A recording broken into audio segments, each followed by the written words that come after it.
Land act 1948 पाहत आहोत. त्यामध्ये आता आपण नेक्स्ट टॉपिक चालू करत आहोत. तो म्हणजे management of uncultivated land by the state government and acquisition thereof. या टॉपिकच्या हा जो टॉपिक आहे, हा टॉपिकचा आपण मेन हेडिंग जर वाचलं त्यावरून आपल्याला लगेच कळून येतो की एखादं अनकल्टिवेटेड लँड आहे, एखादी जमीन आहे आणि जर का ती व्यक्ती ती शेती कसत नसेल तर अशा वेळेला स्टेट गव्हर्नमेंट काय करते, ती स्वतः मॅनेज करते, स्वतःकडे घेते, स्वतः मॅनेजमेंट करते आणि ती एक्वायर देखील करते. ओके, सो अशी जमीन सरकार कशा प्रकारे एक्वायर करते, त्याची काय प्रोसिजर आहे, कधी ती लँड एक्वायर करू शकते, म्हणजे किती, आता 6 महिने झालं ती पडीक आहे तर ती एक्वायर करू शकते का, की किती वर्षाचा टाइम लिमिट पिरियड आहे, तर ते सर्व आता आपण पाहणार आहोत या टॉपिक मध्ये. त्याची प्रोसिजर काय आहे, थोडक्यात कुणाला पॉवर आहे वगैरे, त्यामध्ये ते पॉइंट आपण डिस्कस करणार आहोत. वन बाय वन आपण ते पॉइंट डिस्कस करूया. मेन पॉइंट मी इथे तुम्हाला शॉर्ट मध्ये लिहून देईन. ओके, बघा. Under section 65 of the act provides for cases where it appears to the state government that for 2 consecutive years any land has remained uncultivated or that full and effective use of land has not been made for the purpose of agriculture. म्हणजे काय, 2 consecutive year. Okay, काय 2 consecutive year.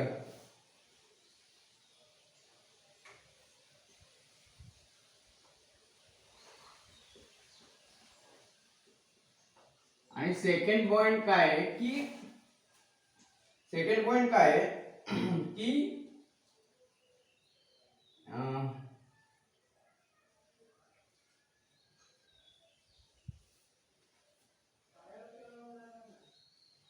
full and effective use of land has not been made.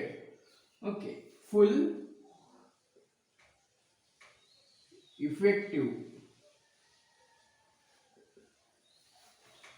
and effective use of land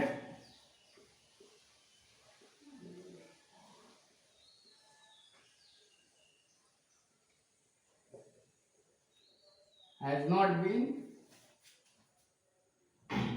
made.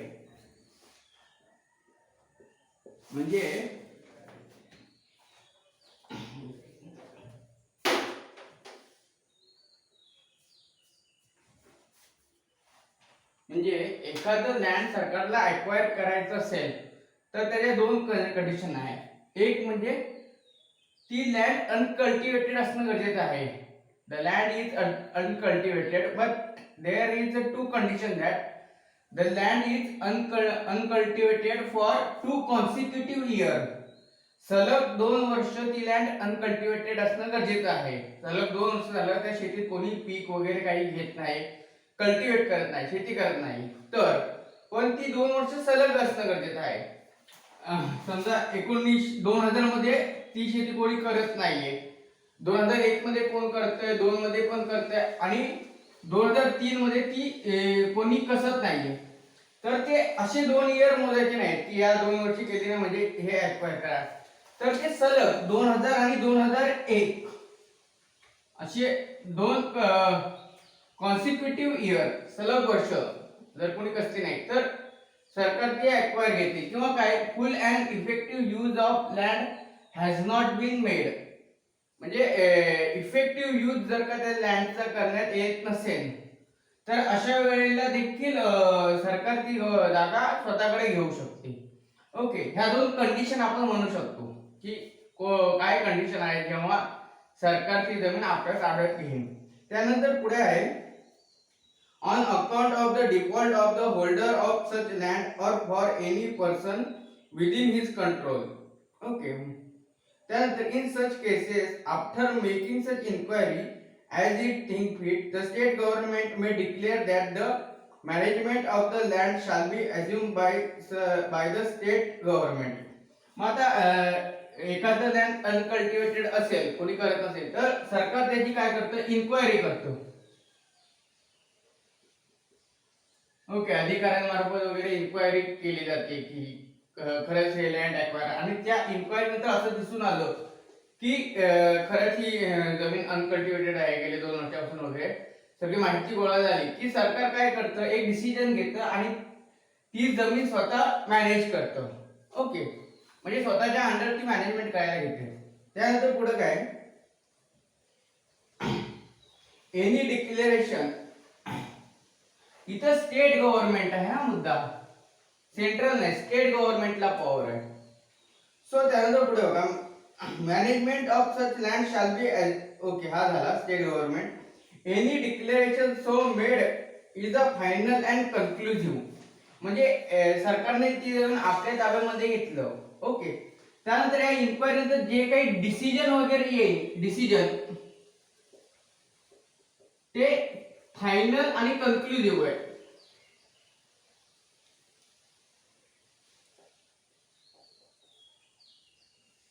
Full and final आणि कन्क्लुझिव्ह आहे, त्याबद्दल कुठेही तुम्ही परत केस वगैरे दाखल करू शकत नाही. ते म्हणजे एकदम कन्क्लुझिव्ह आहे. कन्क्लुझिव्ह प्रिझम्पशन म्हणजे काय हे आपण इव्हिडन्स पाहताना पाहणार आहोत. शिवाय मी इतर लेक्चरमध्ये पण सांगितले, कन्क्लुझिव्ह म्हणजे त्याच्यावरती कोणी ऑब्जेक्शन घेऊ शकत नाही, असं ते डिसिजन झालं.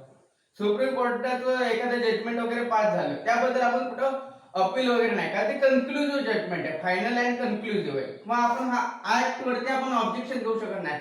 हा सेक्शन वगैरे जे आहे तेच कोर्ट प्रूफ करतं, त्याच्यावरती तुम्ही अदर एव्हिडन्स देऊ शकत नाही. तसंच हे जे डिसिजन आहे ते फायनल अँड कन्क्लुझिव्ह आहे, त्याच्यावरती आपण काही ऑब्जेक्शन वगैरे घेऊ शकत नाही इतर कोर्टामध्ये, की नाही आता कलेक्टरने दिलं तर वरती आपण जाऊ शकत नाही, किंवा सिव्हिल कोर्टामध्ये हे कसं चुकीचं आहे वगैरे.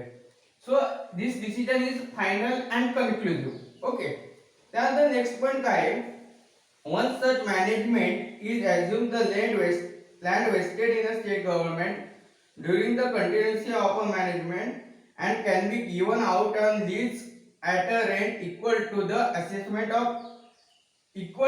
amount of its assessment. Okay, आता ही लँड सरकारने स्वतःकडे घेतलं, बरोबर. मग सरकार ती जमीन इतर कोणाला रेंटवर देऊ शकते. ओके, मग हा पॉइंट आपण इथं असं घेऊया, इन्क्वायरीचा पॉइंट खोडला त्यानंतर हा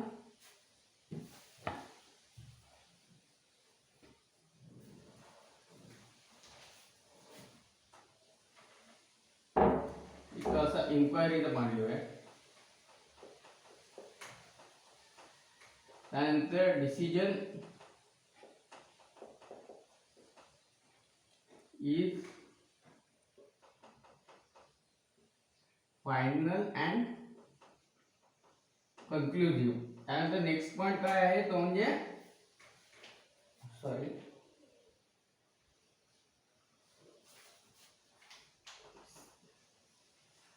state government has power to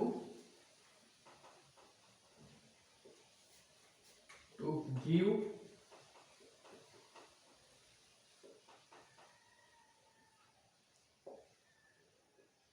on रेंटवर स्टेट गव्हर्नमेंट ही जी काही जागा ॲक्वायर केली आहे ती दुसऱ्या एखाद्या व्यक्तीला रेंटवर देऊ शकते. आता हे रेंट किती ठरवायचं, तर त्या जमिनीचं जे काही असेसमेंट वगैरे आहे, म्हणजे टॅक्स वगैरे जेवढा काही असतो तेवढं त्याचं रेंट ठरवायचं. Okay, rent equal to the amount of assessment.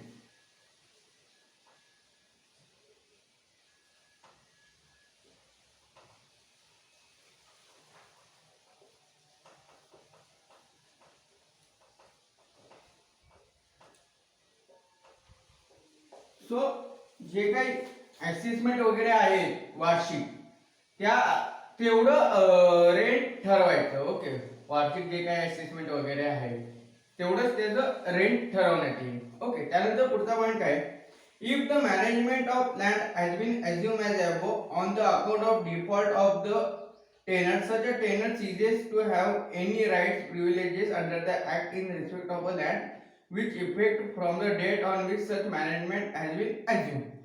Okay. Okay, टेनंटचा डिफॉल्ट वगैरे झालं तर ते जमिनीचं मॅनेजमेंट गव्हर्नमेंट वगैरे घेईल, तो पॉईंट आहे. त्यानंतर सेक्शन 66 बघा काय आहे. हा झाला आपलं सेक्शन 65 चे पॉइंट्स. ओके, आता पुढचा सेक्शन आहे तो म्हणजे सेक्शन 66. त्याचे पॉइंट्स आपण बघूया. हे सेक्शन 65 चे हे पॉइंट्स मी पुसून घेतो. त्यानंतर आपण सेक्शन 66 बघूया. ओके,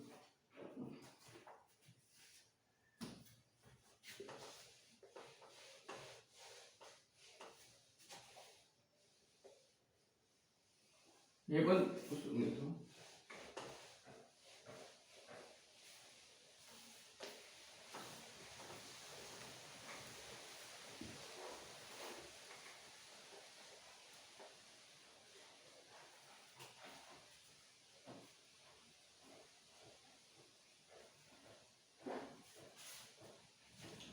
सो सेक्शन 66 चे पॉइंट बघा.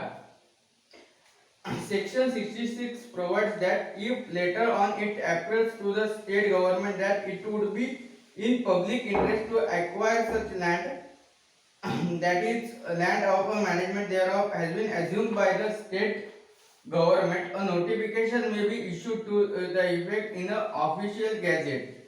म्हणजे आता एखाद्याची एक ही जमीन आहे, ती गव्हर्नमेंटने ॲक्वायर केली, बरोबर, आणि त्यानंतर या जमिनीचा उपयोग त्यांना पब्लिक इंटरेस्ट साठी करायचा आहे. For the purpose of public interest. Okay, आता एखाद्या जमिनीचा उपयोग पब्लिक इंटरेस्ट साठी करायचा असेल तर सर्वात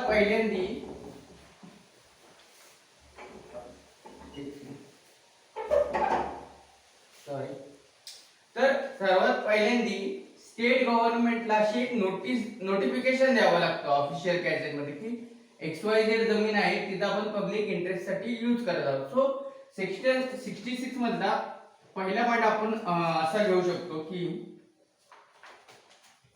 शॉर्ट मध्ये हा पॉइंट मी सांगतो.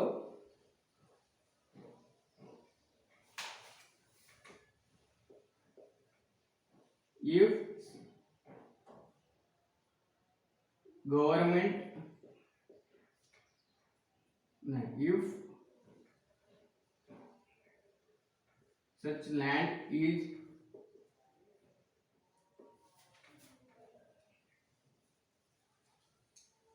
for public interest, then government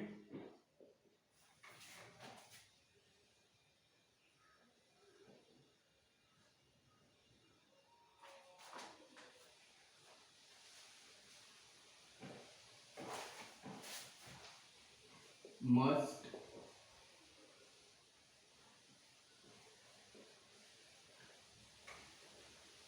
notification करावं लागतं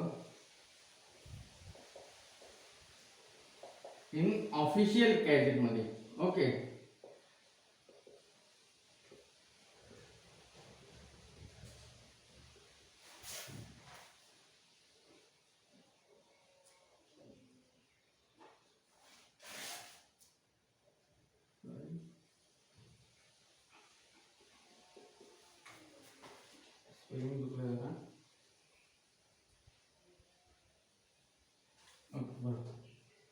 सो ऑफिशियल गॅझेट मध्ये नोटिफिकेशन काढणं गरजेचं आहे, बरोबर.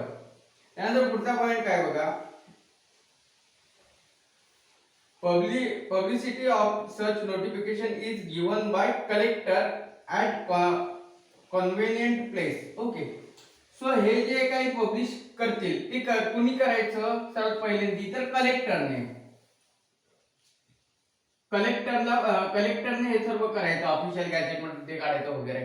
आणि जे काही म्हणजे डॉक्युमेंट ते असेल, ओके, ते एका कन्व्हिनियंट प्लेस आहे जेणेकरून लोकांना ते दिसेल वगैरे, गावाच्या चौकामध्ये म्हणू शकतो किंवा अशा ठिकाणी ते चिटकवायचं, त्याला आपण म्हणतो convenient place. Okay, collector at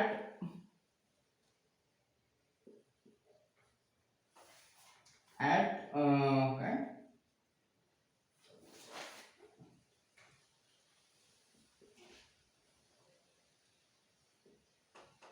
convenient place जे काय असेल त्या ठिकाणी ते आपल्याला लावावं लागेल, बरोबर. त्याच्यानंतर नेक्स्ट पॉईंट काय आहे, notice of notification is also to be given to the holder of a land to all person known or believe to be interest in such land. Okay, मग ही नोटीस एक द्यावी लागते.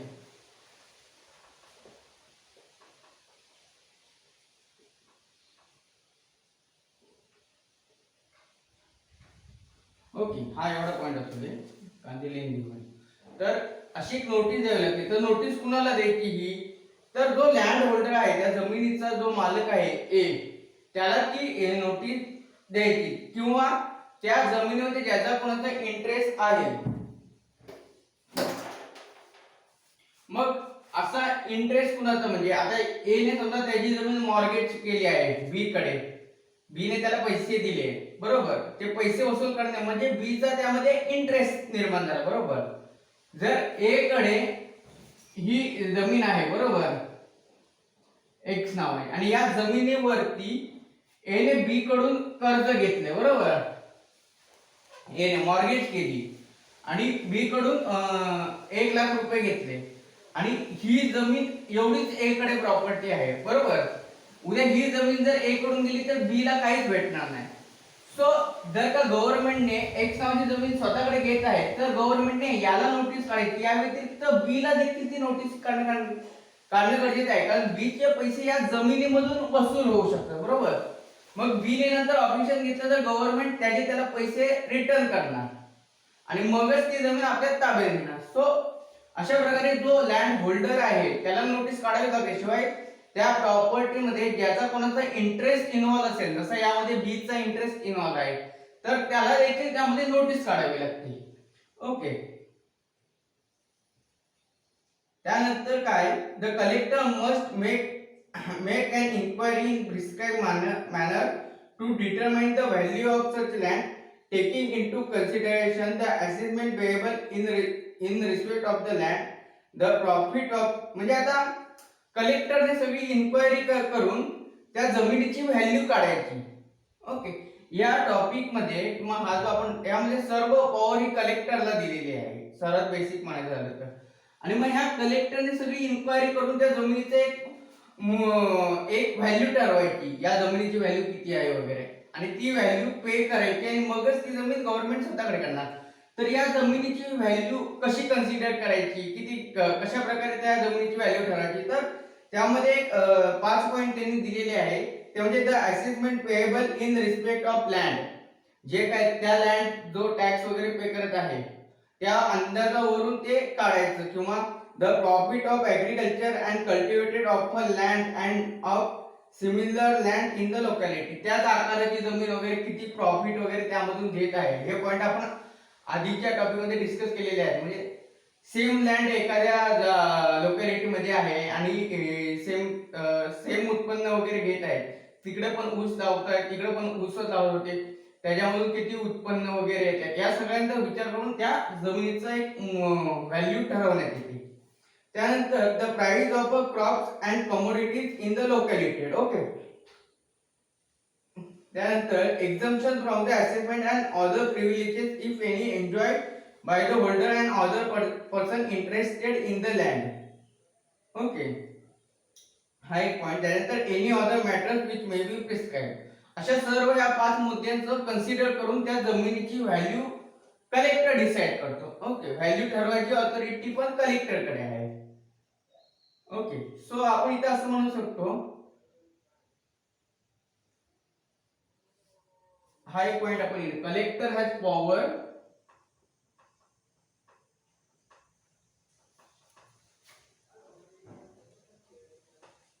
टू डिटरमाइन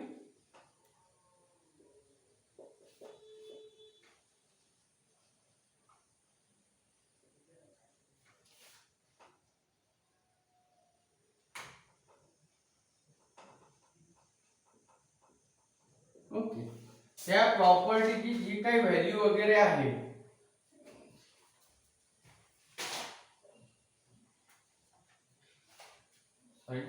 त्या प्रॉपर्टीची जी काही व्हॅल्यू वगैरे ठरवायची ऑथॉरिटी ही कलेक्टरकडे आहे. ओके. त्यानंतर पुढे काय बघा, When making such an inquiry, collector has the same power as are vested in a court under the CPC 1908 in respect of the following matters. मग या कलेक्टरला ती व्हॅल्यू वगैरे ठरवताना त्या जमिनीबद्दलचे तर सर्व पॉवर जे सिव्हिल कोर्टाला जे पॉवर आहे ते सर्व पॉवर कलेक्टरला देण्यात आलेले आहे. जणू काही कलेक्टर हाच सिव्हिल कोर्ट आहे असं समजून त्या जमिनीच्या मॅटरच्या रिलेटेड सर्व डिसिजन हे कलेक्टरने घ्यायची.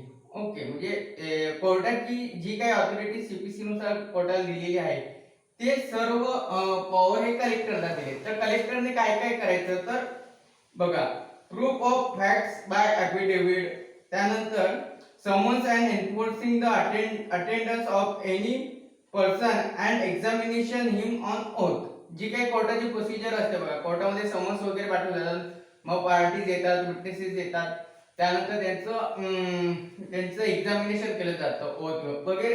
ही सर्व प्रोसिजर या ठिकाणी कलेक्टरला फॉलो करावी लागते. त्यानंतर compelling the production of document, मग पार्टीजला वाटलं ते डॉक्युमेंट प्रोड्यूस करतात. म्हणजे जी काही सिव्हिल कोर्टाची जी काही प्रोसिजर आहे ती सर्व प्रोसिजर या ठिकाणी कलेक्टरला फॉलो करावी लागते. ओके, त्यानंतर आहे there after the collector must make an award containing, तिकडे डिसिजन असतं आपलं डिक्री वगैरे, तसं इथं अवॉर्ड असं म्हणतात. कलेक्टरने जे काही डिसिजन वगैरे देईल त्याला अवॉर्ड असं या ठिकाणी म्हणतात. ओके, आता हे जे अवॉर्ड वगैरे देईल thereafter collector must make an award containing the particular of a estate land and interest compensation which in his opinion should be allowed for the land. मग तो त्या इंटरेस्ट वगैरेच्या रिलेटेड काही डिसिजन वगैरे घेईल, परत यांना काही कॉम्पेन्सेशन वगैरे काय द्यायचं हे सर्व म्हणजे अवॉर्ड तो डिसिजन देणार त्या रिलेटेड की किती रुपये कॉम्पेन्सेशन द्यायचं वगैरे, हे सर्व पॉवर कलेक्टरला दिलेले आहे. ओके, कलेक्टरचं डिसिजन, कलेक्टरने त्याबद्दल डिसिजन द्यायचं. ओके, त्यानंतर the appropriate of such compensation among all person known or believe to be interested. Okay, सर्व म्हणजे त्याने सर्व न्याय निर्णय द्यायचा, इंटरेस्ट लोकांना त्या आता ही जमीन घेत आहे तर यांना किती कॉम्पेन्सेशन वगैरे येतं ते सर्व कलेक्टरने ठरवायचं. आता ही जमीन ए ची आहे बरोबर, तर ए ला कॉम्पेन्सेशन द्यायचे तर त्या कॉम्पेन्सेशन विचार करता ह्या जमिनीची भविष्यात किती व्हॅल्यू असेल, मग त्याला अनुसरून त्या ए ला त्याचं कॉम्पेन्सेशन या ठिकाणी कलेक्टर सांगणार की किती द्यायचं वगैरे.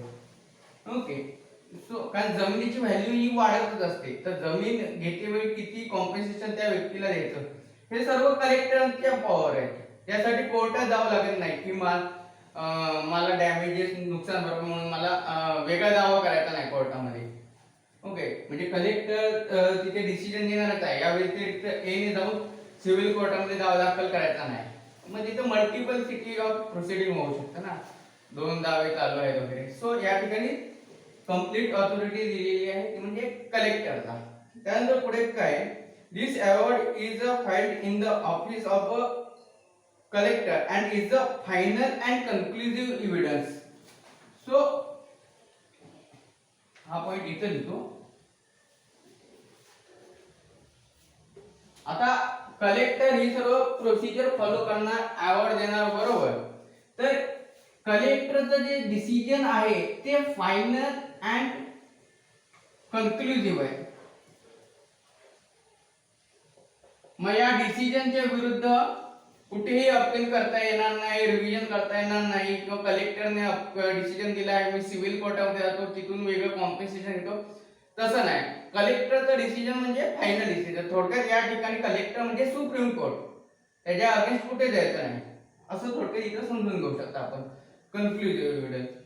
Okay, of all particular relating to the land including its area and value the appropriate of compensation once, म्हणजे कॉम्पेन्सेशन किंवा जे काही कॉम्पेन्सेशन इंटरेस्ट वगैरे जे आपण सर्व पॉइंट बघितले ते सगळं अवॉर्ड मध्ये येणार. आणि हे जो तो डिक्लेअर करेल ते फायनल आणि कन्क्लुसिव्ह आहे. त्याच्या अगेन्स्ट एकाला वाटतं की नाही हे मला कमी प्रमाणावर वगैरे दिलेलं आहे, मी वरच्या कोर्ट सिव्हिल कोर्टामध्ये जाऊन दावा दाखल करतो, तिथं नाही झालं तर मग मी वरच्या कोर्टात जाईन, हायकोर्टात जाईन, सुप्रीम कोर्ट, तसं नाही.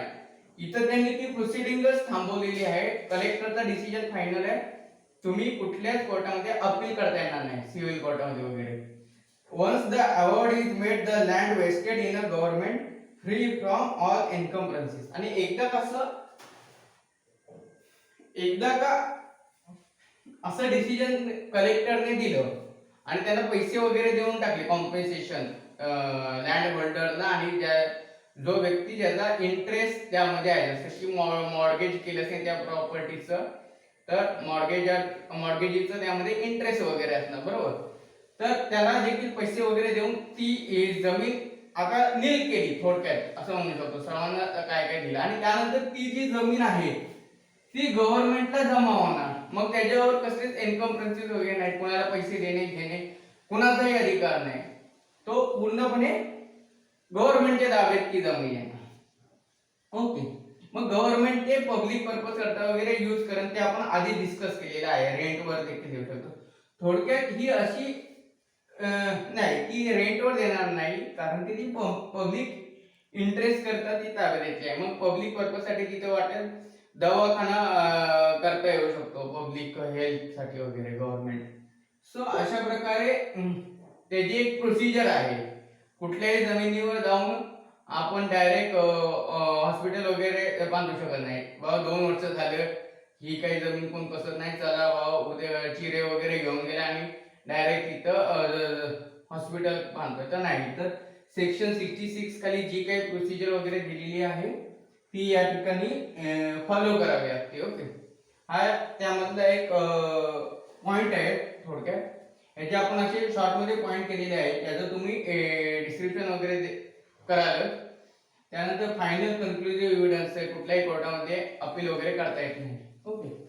हा सर्व पॉइंट आपण या ठिकाणी क्लिअर केलेला आहे. आता हा या ऍक्टच्या डेफिनेशन क्लॉज फक्त राहिलेला आहे आपला, तो आपण पुढच्या लेक्चर मध्ये घेऊया. आता आज आपण इथे थांबूया. जो डेफिनेशनचा पार्ट आहे तो आपण पुढच्या लेक्चर मध्ये डिस्कस करूया. ओके.